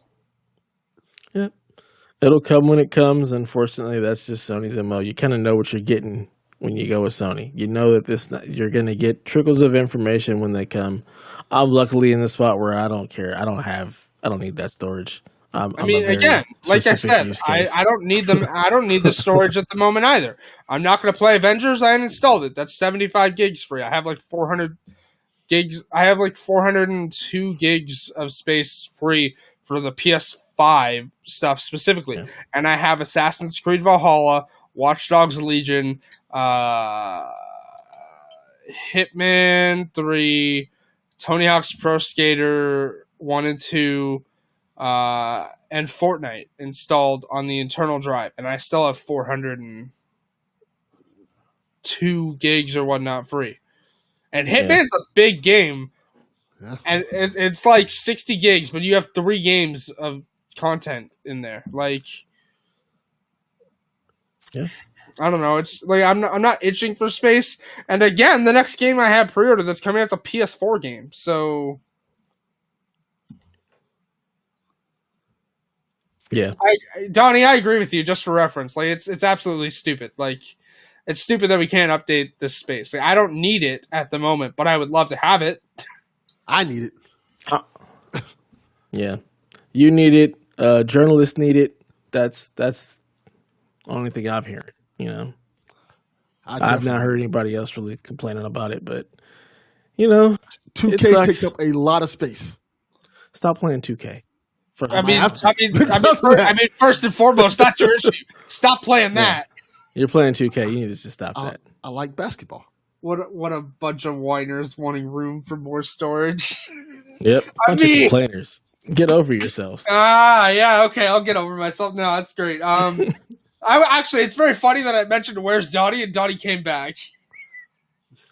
Question is, did Donnie ever really leave? I don't know. Did he? I don't know. Doesn't matter. Sony, give us some updates. Let us know what your features are.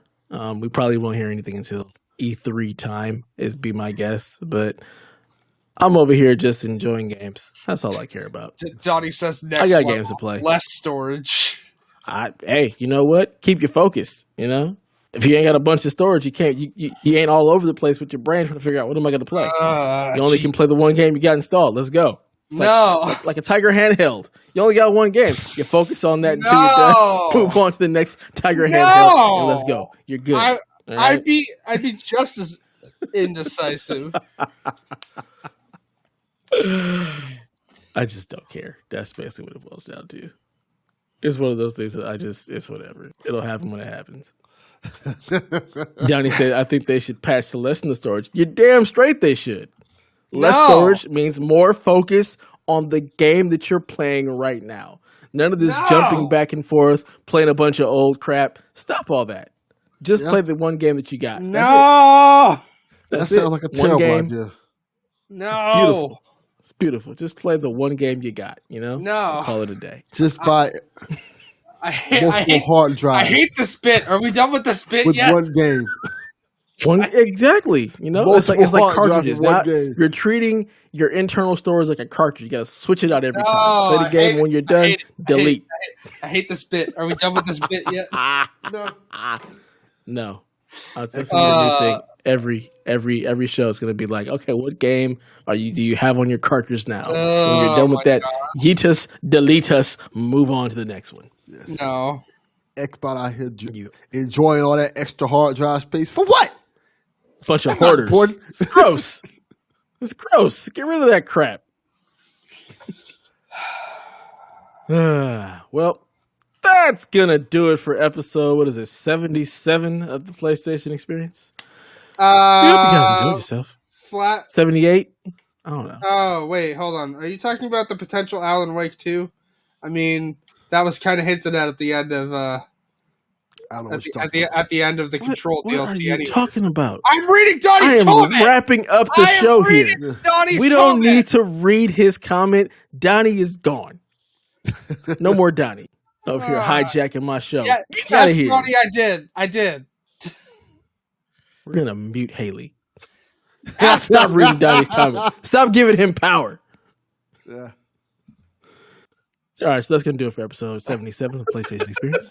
We hope you enjoyed yourself. Please feel free to holler at us and give us a follow over on the Twitters at PlayStationXP.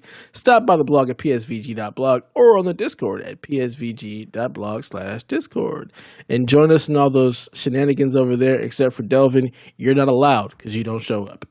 That's fine. Speaking of, I'm going to say it right now. Delvin, show up in the Discord. I'm there. I just don't come in. I'm always there. I just don't come in. Oh, my God. Just watching like a lurker. Like a creeper who's in the background. Lurking in chat. Yeah, just sitting there watching, staring. looking. commenting on Xbox stuff, not even acknowledging PlayStation until like 2 days later. Like, we talked about this, Delvin. Oh, We've too bad. been here. Too bad. Or like when Donnie That's posts hilarious. about Dying Light 2 and then 2 hours later you tag the both of us on Twitter about it. That's because it's Twitter. Twitter is not Discord. Those are two separate places in America. Just different. Jesus. Oh my God. Twitter is the projects of Discord. Ooh, Twitter's the hood. it is People the just hood. say whatever they want to say. Do what they want to do. Discord Twitter is for sophisticated definitely people. hood-ish. Oh my God. So yeah, last but not least, we'd like to invite you to be a part of our Patreon over at patreon.com/PSVG, where if you enjoy our content here, there's a slew of additional content to be had for just $3. Like Strong Style, which I feel like you guys must have just recorded recently, because when I jumped into Melon, the Strong Style stuff was up. So I'm Yes, we assuming did. you guys. All right. So new Strong Style episode coming soon to all of you patrons. Yes. And with that in mind, I'd like to give a special thank you to our patrons at the producer level, Mr. Michael Masick, Barry Cathcart, Edwin Callow, Nick Creature, Rude Days 93, who also just got his PlayStation 3, Ben Moxham, who designed this PlayStation 3? lovely sweatshirt. Yeah, PlayStation PS3. 5, I'm sorry. You got a PS5. Yeah, I'm new. Rob Emanuel, Nick Far Harbor, Paul Kellicote, Kyle Heyman, Grouchy Surge, Chris M., myself, and... Dev, what? I found this out on Nintendo Shack. It's Kyle Hyman. Kyle Hyman. I can't read. Reading is hard. For years, we've been saying it for wrong, apparently. My bad. Correct us, Kyle. Jesus. So, yeah. Thank you guys for joining us in the journey that is PSVG. And with that, let the people know where they can find you, Haley, hoarding all of your games on all of your storage. You can find me over on Twitter at ShepardZarel. Currently, like I said at the start of the show, it's a bunch of updates and stuff about the stupid anti-trans stuff going through legislatures. Please help stop that, please. That'd be great. Also gaming news, but mostly that because Trans Week of Visibility. Also, you can find me on a game platform choice at Haley Zarel, like Delvin Jr., who I'm calling out because he's literally the only one that messages me on PlayStation Network right now, which is fine. I got no problem with that. Delvin Jr. and I have great conversations. You can also find me at twitch.tv/Haley Zarel. Like I said, currently efforts are focused on, finding a job. Like I said, have that interview. Potentially soon I'll be able to put some energy into streaming. But if I still haven't found anything by May, like I said, I'm going to attempt to stream Mass Effect 2. And again, if you want to follow my nonsense over on Tumblr, it's haleyisrael.tumblr.com. Yeah. And where can the people find you, Delvin, and all of your wonderful podcasts? You can find me on Nintendo Shack. Donnie's going to beat your ass. Because it's going to happen. And Donnie can do nothing about it. Because I am a praying man. And I will use the power of positivity to make it happen. And when you're up against the power of positivity, nothing can stop that. Or you can find me on Twitter at Devin_Cox. Good Lord. And you can find me at Dat Ninja Dev pretty much everywhere. I forgot to plug, I was on a podcast on Monday, or actually I think it dropped on Wednesday with Mark the Canardian and Todd Oxtra over on the Super Best Friends Unite Co-op Mode podcast. Had a really good time chatting with them. Was really good. So check out that podcast if you get a chance. They've got some really good stuff where they've always got an additional guest, and it's just good times, good hangs.